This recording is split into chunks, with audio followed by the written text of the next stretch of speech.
Opa, bom dia, boa tarde, boa noite. É, a gente vai apresentar aqui o nosso trabalho de inteligência artificial.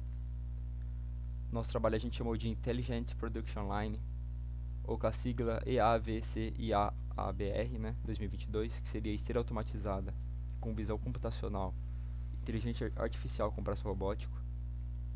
E o nosso grupo é composto por Vitor Bonvec, né, que sou eu, e Luiz Eduardo, que é meu amigo.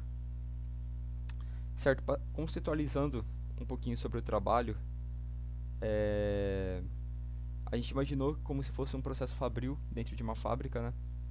No qual aquele processo fabril ainda é feito bem manualmente e o qual não tem muita eficiência, porque a retirada do objeto defeituoso é feito por mão humana, então é um processo demorado, pode conter erro, entre outras coisas. Então a gente imaginou o problema como se fosse o dono daquela empresa ligando pra gente, né, dois engenheiros, para aumentar a produção dele, já que ele tem uma alta demanda, e deixar a produção dele eficiente, confiável, entre outras coisas, né? Então foi aí que a gente imaginou utilizar uma esteira automatizada, com um braço robótico, e esse braço robótico realizar a retirada dos objetos defeituosos a partir de uma câmera usando visão computacional e inteligência artificial. Certo. Para realizar esse produto que a gente fez, né, a gente usou 5 técnicas, que é a visão computacional para a coleta dos dados do meu objeto, algoritmo de classificação com entropia, algoritmo de classificação com índice de Gini, algoritmo de classificação linear e algoritmo de classificação da IA burra, né, como se diz. Certo. Os componentes utilizados para essa prototipação, né, claro que num processo fabril, durante uma fábrica lá, a gente talvez usaria outros componentes, né, componentes mais robustos, que aguentariam, né, o processo fabril ali o dia inteiro, entre outras coisas. Então, para prototipação, a gente usa um ESP32CAM, um Arduino Mega 2560, né? Usou um braço robótico simples, né, um protótipo. E a gente produziu essa esteira aqui. E aqui, o mouse aqui, ó, fica onde fica o 32CAM. Aqui teria um sensor de proximidade também, só para melhorar a produção, parar a esteira ali, mas não tem tanta necessidade, né, com a câmera já basta. E os motores aqui movimentando a esteira e o braço robótico. Certo. A nossa IA, né, ela vai trabalhar com os objetos ideais, né? Esses seriam os nossos objetos ideais, o que o nosso fabricante ele quer.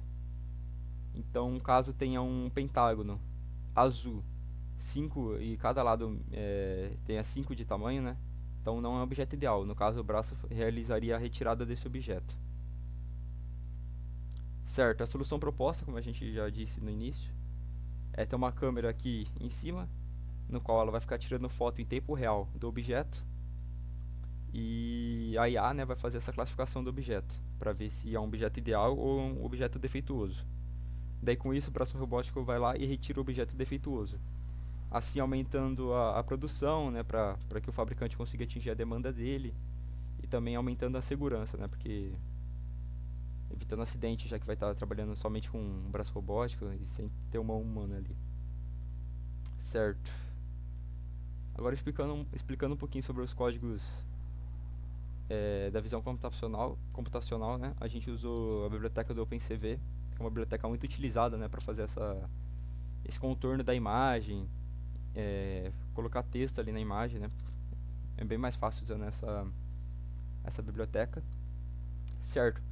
Esse primeiro código aqui é para achar as medidas. Basicamente a gente essa parte aqui de I'm read e frame é para imprimir, né, o, o arquivo que a gente está trabalhando, né, da câmera, que é uma foto PNG, né, no caso a câmera vai estar tirando foto em tempo real ali. E aqui a gente está recortando uma parte da imagem da foto ali no qual a gente quer trabalhar, né, para ficar mais fácil. No caso a gente deixa a imagem cinza, né, e depois aplica o threshold. O threshold é basicamente o que tiver mais próximo do preto fica preto e a cor menos próxima do preto fica branco. Assim daí a gente vai trabalhar o contorno nesse ruído que está em branco, entendeu? Essa parte de dilatação, contorno também se trata da parte de contornar, né, o objeto. E é isso. Essa parte aqui a gente converteu, né, porque essa parte aqui é o X e o Y. Então, como a gente vai estar trabalhando com escala diferente, então a gente teve que fazer essa conversão aqui em relação a pixels. Certo. Aqui, ó, o rectangle frame, né, é o que dá o contorno na imagem. E esse put text só para colocar o texto ali em cima da imagem, né, que no caso aqui vai colocar centímetros, né, em cada lado da imagem e vai colocar o tamanho da imagem, né, a numeração da imagem. E basicamente isso, aqui vai estar imprimindo o resultado, né, que vai estar a imagem já com os valores, né, com as medidas. E aqui basicamente só serve para sair da imagem, fechar a janela. De dar um pause aqui. Tem como eu rodar aqui? Tem, né? Ou não vai dar para rodar? Tem. Então, pausou. Voltou. Só rodando aqui para ver como ficaria. Aqui é basicamente isso. Aqui é a imagem de um retângulo, né? E só tá fazendo o contorno da imagem e imprimindo aqui, ó, os valores de cada medida dos lados. ESC aqui para fechar a janela, né? Certo, achar a medida já foi. Então o próximo código vai ser de achar a forma. Certo, achar a forma também a gente usou o OpenCV, né? A gente utilizou tudo o OpenCV. Basicamente aqui, essa parte aqui de apps. Certo, essa parte aqui serve de aproximação polinomial. Serve para traçar vetores e achar os lados. E essa parte aqui do OpenCV já vem meio que tabelado para saber o que é um triângulo, quadrado, o que é um pentágono, hexágono, então ficou bem mais fácil de trabalhar assim. Essa parte aqui a gente usou só uma condição, né? Porque talvez pode haver uma confusão ali entre quadrado e retângulo. No caso, o quadrado tem que ter todos os lados iguais e a gente vai ter uma taxa de erro ali. Aceitar uma taxa de erro para até quando a gente vai aceitar um quadrado e diferenciar de um retângulo. Certo. Dessa parte aqui em diante é a mesma coisa do outro código. Vai ter o threshold, vai deixar a imagem cinza ali, vai fazer o contorno e basicamente isso, vai imprimir também o que a gente quer e vai fechar também a janela através do comando ESC. Dá um run aqui, ó. Basicamente isso, fez o contorno e imprimiu o que ele é. Ele é um retângulo, então imprimiu aqui o que ele é. Dá um ESC para sair, é isso. O outro código é o responsável por achar a cor. Só um minuto. Aqui também a gente usou OpenCV, usou HSV, né, para achar as cores. Aqui a gente definiu branco alto, branco baixo, amarelo alto, amarelo baixo, através de uma array, né, com dois valores. Um valor sendo esse vetor e o outro valor sendo o NP e o init8, certo? Basicamente aqui ele está buscando a cor. Daí como ele já buscou a cor, a gente precisa fazer ele ser uma constante, né, para receber esse valor. É por isso que a gente usou esse found counters aqui. E basicamente usou uma condição aqui, que também o OpenCV ajuda, né? Se o contes branco for maior que 0, a cor vai ser branco. Se o contes amarelo for maior que 0, vai ser amarelo e assim em diante. E retornar a cor. E aqui a mesma coisa dos outros códigos. Vai fazer para visualizar a imagem, né? Vai deixar ela cinza. Aqui não tem necessidade de fazer threshold, né? Porque é a cor, não precisa de trabalhar com ruído. Então, basicamente isso também. Rodando aqui, ó. Aqui mostra a cor do objeto, que é um retângulo vermelho, com as medidas que já foi no código passado. A gente fez separado. Então, continuando o que o Vitor apresentou, ele apresentou achar cor, achar forma e também para a gente conseguir achar as medidas, né, base e altura, para a gente poder fazer aquela coleta de dados, né, para a gente poder chegar a uma classificação, né? Então, o que ele fez, o que ele apresentou, na verdade, foi a parte de visão computacional, que é um dos nossos métodos que nós vai poder aliar a quatro outros métodos, que são os tipos de classificação que a gente está usando aqui nesse algoritmo. Então, beleza. Depois de meus dados coletados, o que eu tenho? Eu tenho, vamos olhar aqui.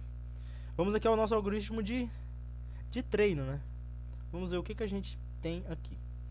Ó, esse aqui é o nosso algoritmo de treino, que eu vou explicar na frente para que serve esse treino e para que a gente vai usar ele e como a gente vai dividir ele. A gente tem aqui o número 1, número 2, o número 3, o número 4 e o número 1.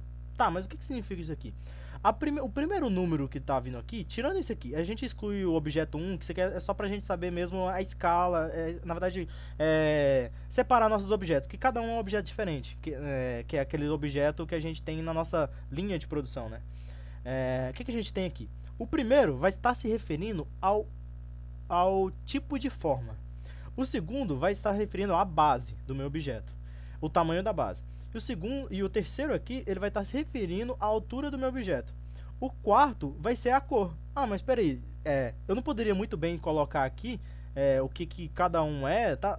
Poderia, mas como a gente está usando alguns métodos que às vezes não entende muito bem esse tipo de classificação, é mais fácil a gente colocar números, porque como aqui eu vou trabalhar com números na base e altura, vamos trabalhar aqui também com todos os números, fica mais fácil da gente classificar e conseguir um resultado bom. Então, vamos colocar aqui que aqui o número 1, como a gente pode ver aqui nessa imagem aqui, que é a nossa imagem de objetos ideais, que tá aqui. Ó, o número 1, pode pegar pela ordem, 1, 2, 3, 4, 5 e 6, né? Então, o que a gente vai ter aqui? Vou colocar aqui bem do lado para a gente poder analisar bem. A gente vai ter aqui, número 1. Qual que é o primeiro aqui, dessa coluna aqui? É o quadrado. Então, quadrado é o número 1, círculos vai ser número 2, triângulo vai ser número 3 e retângulos vai ser número 4, pentágonos número 5 e hexágonos número 6. Tá. Voltando aqui, beleza. Tá, mas e a cor? A gente definiu que, aqui ó, a cor, a gente vai definir da seguinte maneira, né? A cor número 1, ela vai ser o branco. Isso aqui eu vou colocar uma tabelinha depois na documentação, explicando bem. A cor número 1 vai ser branco. A cor número 2 vai ser amarelo. A cor número 3 vai ser verde. A cor número 4 vai ser vermelho. E a cor número 5 vai ser azul, né? Tendo base isso... mas então, Luiz, aqui tá faltando... você me falar o que são esses últimos números aqui. O que é? Objeto 1...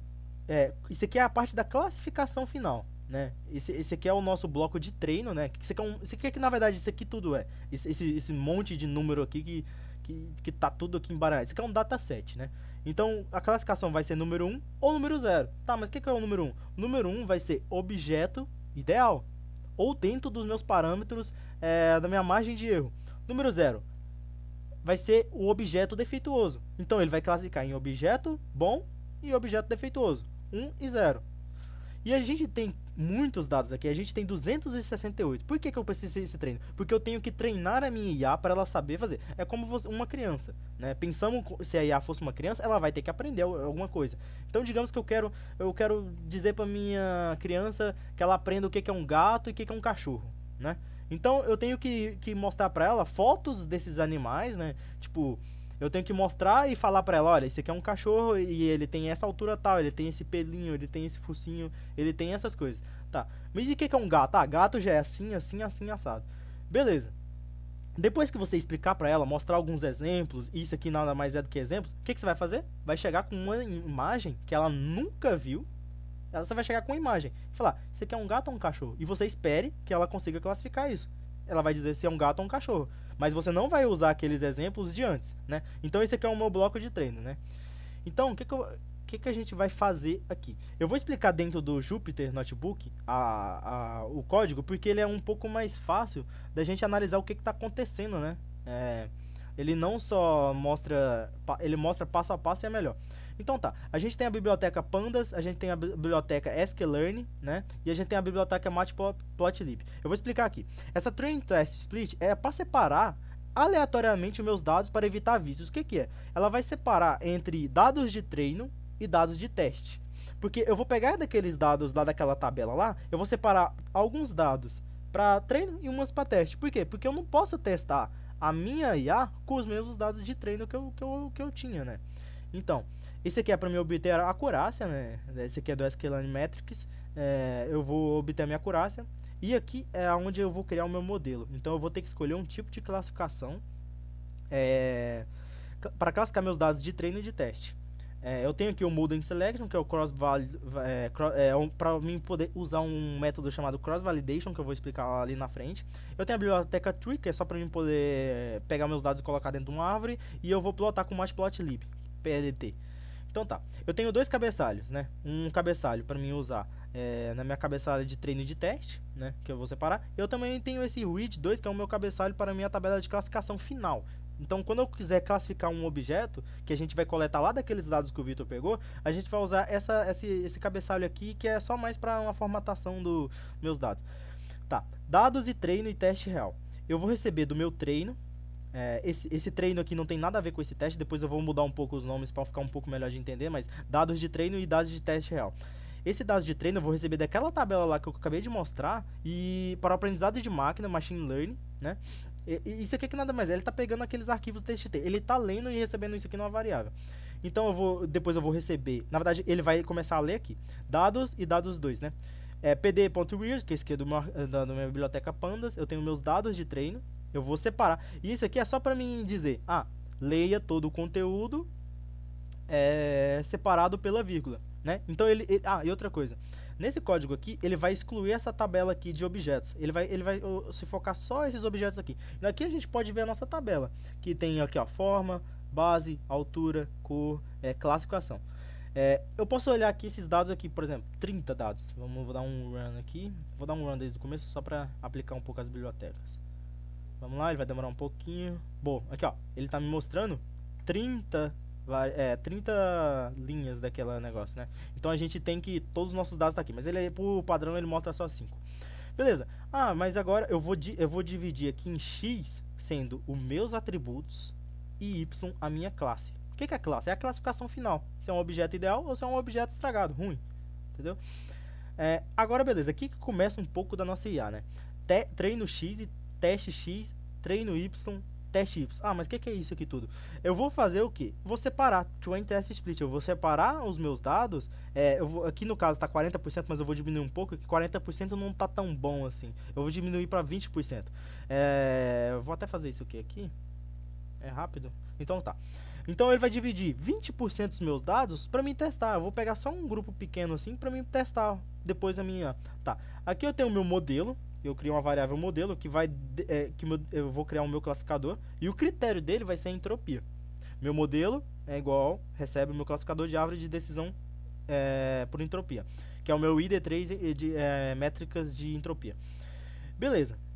Mas beleza. Isso aqui eu estou fazendo ela receber esse critério aqui e isso aqui é o meu modelo. É o meu modelo de classificação. Mas como que eu, voltando àquele exemplo da criança, como que eu vou fazer para essa criança aprender? Como que eu vou ensinar? Beleza, eu tenho esse fit aqui que é mais ou menos assim. Eu tô ensinando a minha criança dentro do meu modelo. Eu tô pegando o meu modelo e tô fazendo um fit com os dados de treino e os dados de Y. Os dados de treino são os atributos e a classificação final. Eu tô ensinando, isso aqui nada mais é que ensinar a criança dentro do meu modelo, do que eu tô explicando para ela, né?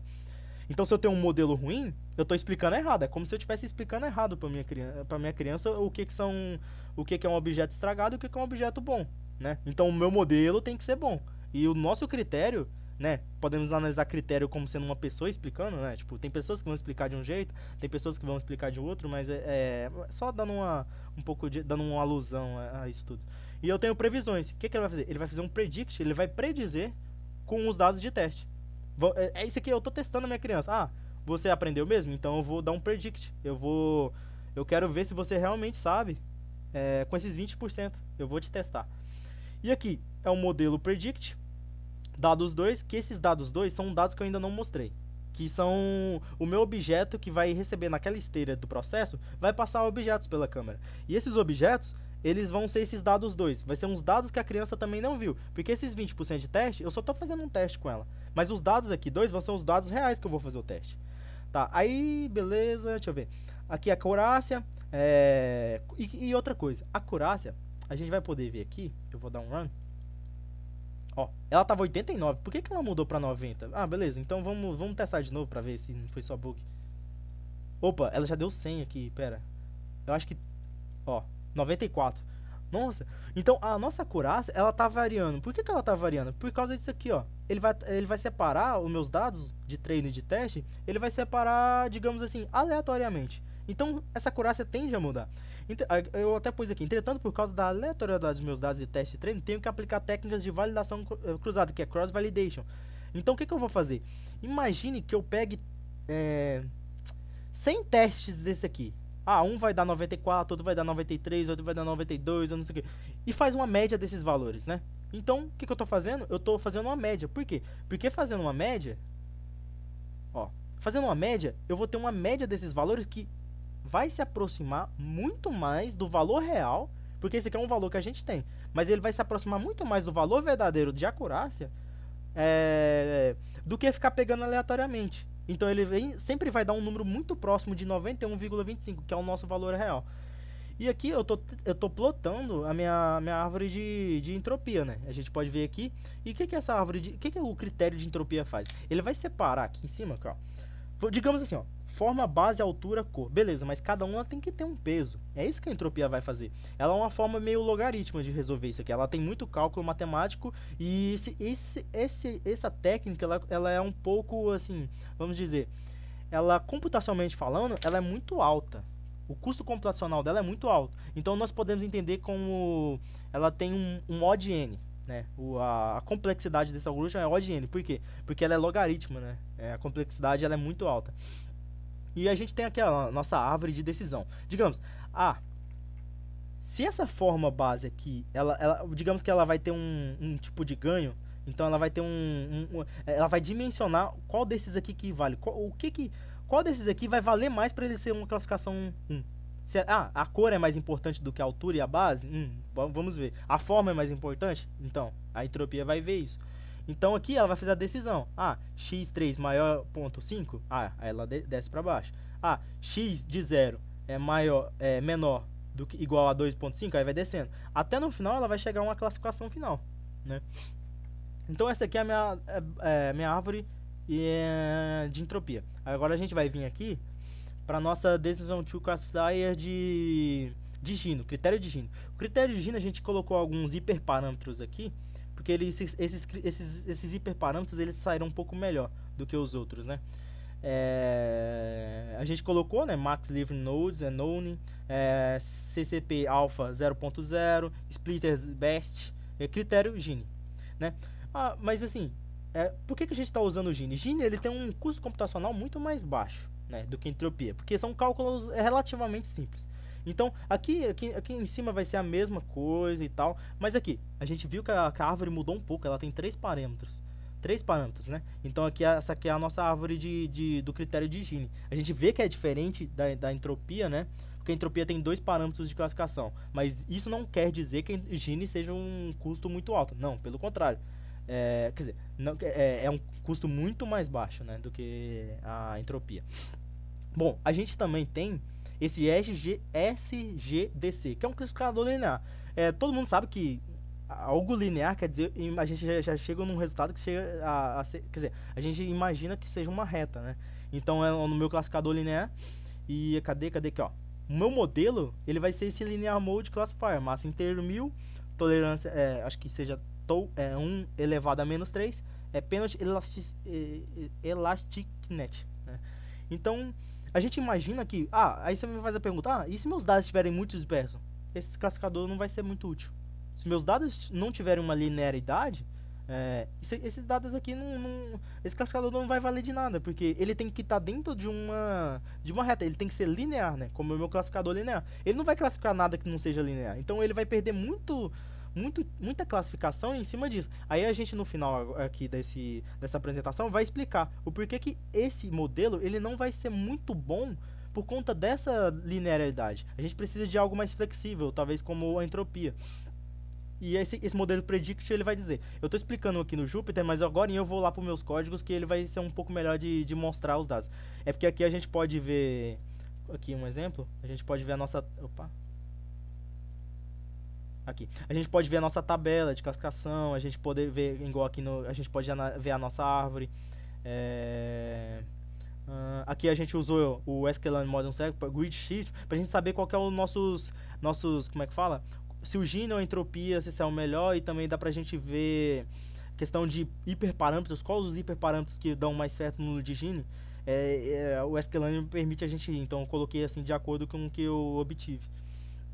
A gente vai ver. E a gente aqui tem esse último classificador que a gente está usando, né? A gente está usando mais de 3 técnicas, mas a gente tem que usar, quando a gente trata de classificação, a gente tem que usar um pouco mais de técnicas para a gente poder validar o nosso modelo, né? Como que eu vou saber que a entropia ou o Gini é um pouco maior? Então, a gente vai usar o Dummer Classify, que é um classificador burro. O que ele vai falar? Ele mostra o mais frequente. Então me mostra aquela tabela de novo, do meus dados de treino. Qual que é o mais frequente? Vamos lá ver. Abrir. 1, beleza. Só que quando eu começo a arrastar aqui, a gente vê mais 0. Mais 0. A gente tá vendo aqui mais 0 do que 1. Porque tem que ser, mais fácil você classificar, mais difícil você classificar o que é um objeto estragado do que um bom, né? Então a gente tem que ter esse daqui. Então o que o meu Dummer Classify vai fazer? Ele vai estar só nos mais frequentes. Ele é tipo aquelas pessoas que tipo assim, vai no que a maioria tá votando, né? Numa votação, todo mundo fala 1, 0, aí todo mundo, maioria vota 0. Ele vai ser um classificador meio que burro. Ele vai votar só no mais frequente, que é o 0. Ele tem uma chance de acertar? Tem. Ele vai ter uma chance de acertar. Só que essa chance talvez seja... É melhor você chutar metade do que só votar no mais frequente, porque nem sempre o mais frequente é o certo. E é isso que ele vai fazer. Então a gente explicou os 4 classificadores que a gente vai usar, que é o Dummer, o ID3 Metrics Entropia, o ID3 Metrics Gini e o SGDC, que é o classificador linear, né? Agora vamos um pouco mais para nossos códigos aqui. Aqui é o vídeo. Tá, beleza. Aqui esses arquivos estão um pouco meio dispersos, mas assim, a gente vai organizar e vai mandar tudo certinho. Esses dados reais aqui são os dados reais que a gente vai receber lá daquelas características que que o Vitor passou pra gente. Então assim, ele mostrou achar cor, achar formas, então não preciso mostrar de novo, assim. O que eu tenho aqui? Eu tenho esse LiveB aqui. LevB, né? Que significa Luiz Eduardo e Vitor Bova. A gente colocou mais pra gente ganhar um crédito por isso. Mas, aqui, beleza. Import mail, import time. O que é isso aqui? É a minha função main, que nada mais é que ela vai unir todos os meus códigos e vai assimilar tudo. Então é um código bem básico. Ele só vai juntar todos os meus códigos e vai interligar eles, né? Então eu tenho esse import time que eu preciso assim. A entropia ela vai ter um custo e ela vai demorar um pouquinho para processar. Então isso aqui ele vai respeitar só um tempo de 5 segundos, só para eu esperar cada técnica acessar cada pasta, dar aquele tempo de fechar as pastas e tal. Esse aqui é só porque a gente tem que colocar isso aqui mesmo para não ficar classificando errado e tal. Isso aqui, então, pressuposto isso, a gente vai dar um run aqui no nosso código. Outra coisa que a gente tem que explicar é a nossa imagem teste. Só interessa pra gente essa imagem teste 1. Essas aqui só questão de teste mesmo nosso. A gente vai dar uma visualizada nesse aqui. Vou abrir no Paint mesmo. Não quer abrir. Eu vou abrir aqui editar mesmo. Ele vai abrir no Paint. A gente tem aqui o que? A gente tem um quadrado vermelho. E aí, as medidas a gente não sabe, a gente vai ver depois, mas vamos ver aqui nossas imagens. A gente tem algum quadrado vermelho? Não. Então, logicamente, ele vai ter que classificar o que pra gente? Ele vai ter que... Aí você me fala. Não, ele vai ter que classificar isso aí como 0, né? Objeto defeituoso. A gente não tem nos nossos dados ali. A nossa empresa, ela não fabrica quadrados vermelhos, né? Então, a gente vai ver como que ele vai classificar aqui. Deixa eu só abrir. Aqui, já tá aberto aqui. A gente vai dar um run. Vamos ver. Esse que o Vitor já tinha mostrado, vermelho, tá certo. Quadrado, sim, está certo. 1.9, 1.8, base e altura, 18. Bom, tá. Esse se aproxima um pouco de 2, a gente pode entender que um objeto não vai ser 100% perfeito. Então, isso aqui tá dentro da nossa margem de erro. Mas é vermelho. Então, vamos ver como ele vai classificar. Ele tem que classificar 0. Vamos ver cada método. Ó, entropia acertou. Gini acertou também. O classificador linear acertou. E o Damon, apesar de ser um classificador burro, ele acertou também, né? Então tem um teste até bom. Todos acertaram. Mas será que isso se aplica a qualquer um? Será que a minha sabe responder? Todos, assim? Então, só dar uma escura aqui. Vamos abrir de novo a imagem teste 1 e vamos fazer uma modificação que vai fazer toda a diferença nele, né? Vou editar. Vamos adicionar aqui uma cor branca, né? Por que eu coloquei o branco? Né? Porque eu já tinha feito alguns testes. E a gente vai vir aqui. Opa, a gente tinha visto que tinha 1.9 por 1.8 e é um quadrado branco. Pera aí, ele se aproxima bem desse quadrado aqui. Então será que a gente vai conseguir classificar como 1? Ou será que ele vai errar? Porque, assim, 1.9 para 1.8 é bem perto, tá dentro do nosso limite do nosso margem de erro, né? Ele tá bem perto, então classificaria como 1, né? A gente vai ver. Opa, ó, ele acertou a cor branca, acertou que é um quadrado e acertou que é 1.9 por 1.8. Beleza, isso aqui o Vitor já tinha mostrado. Então a gente vai ver agora aquela classificação. Opa, entropia acertou. Vamos ver Gini. Gini também acertou, né? Vamos ver o nosso modelo linear. Opa, o modelo linear ele já errou para esse teste, né? Vamos ver agora o classificador do Domo Classify. Ó, o SGDC ele errou, né? Mas o entropia e Gini acertaram, né? Mas assim, a gente realizando esses testes aqui, a gente pode realizar vários testes para entropia, para Gini. Alguma hora o entropia vai errar, né? Porque nenhuma IA ela vai acertar 100%, né? Não é quase impossível, é impossível, né, acertar. Senão ela não seria uma IA. O que ela faria? Decoraria os seus dados, né? E não é isso que a gente quer. A gente não quer nada decorado. Até porque a gente trabalhando com vários dados, como que você vai, o custo computacional de decorar é muito mais difícil. Por isso que a IA também foi desenvolvida, né? Que a gente tem mais aqui? A gente pode vir aqui fazer uma alteração, né? A gente não fez com triângulo, a gente vai fazer um do 3, né? Tá, vamos dar um run. Acho que eu dou um Ctrl S, deixa eu ver. Ctrl S. Vamos dar um run. Azul, triângulo 2.7, já se aproximou, né? Vamos dar aqui 1.9, 2.7. Ó, entropia classificou como 1, né? Vamos ver Gini. Gini também classificou como 1. 0, o SGDC classificador como 0 e o Domain Classifier como 0. A gente está vendo que tem constância maior no entropia e Gini. Então eles são dois métodos muito bons, né? E SGDC e Damon, por que eu coloquei o Damon no final? Eu podia ter parado no classificador linear, mas como eu quero colocar o Damon, que ele é sempre usado para a gente ter uma noção de que se o nosso modelo é bom ou ruim, usamos o Damon de referência como uma métrica. Qual desses classificadores aqui são melhores do que o Damon? O Gini e a entropia.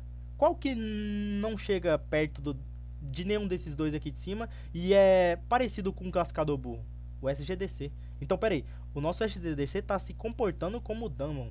Sim, uma hora ele vai acertar e o classificador burro vai errar. Mas ele está se aproximando muito do nosso classificador burro. Então, pera, esse modelo aqui não é válido para nosso modelo. Não é válido.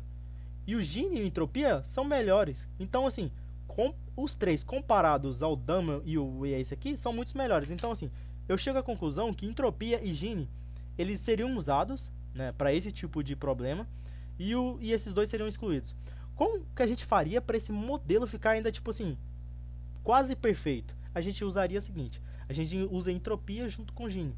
Porque assim, toda vez que um dos dois divergirem, a gente testa de novo, até que os dois cheguem a um consenso, porque são dois caras bons testando o meu algoritmo e predizendo alguma coisa para mim. Então, se eu usar os dois e sempre que os dois divergirem, eu testar de novo até que os dois cheguem a um consenso, eu vou ter um algoritmo muito, muito bom, ainda mais para esse tipo de problema que eu não posso errar, né? Eu tenho que ter uma margem de erro muito grande, porque eu estou classificando objetos que estão defeituosos, né? Eu não quero um objeto defeituoso na minha linha de produção.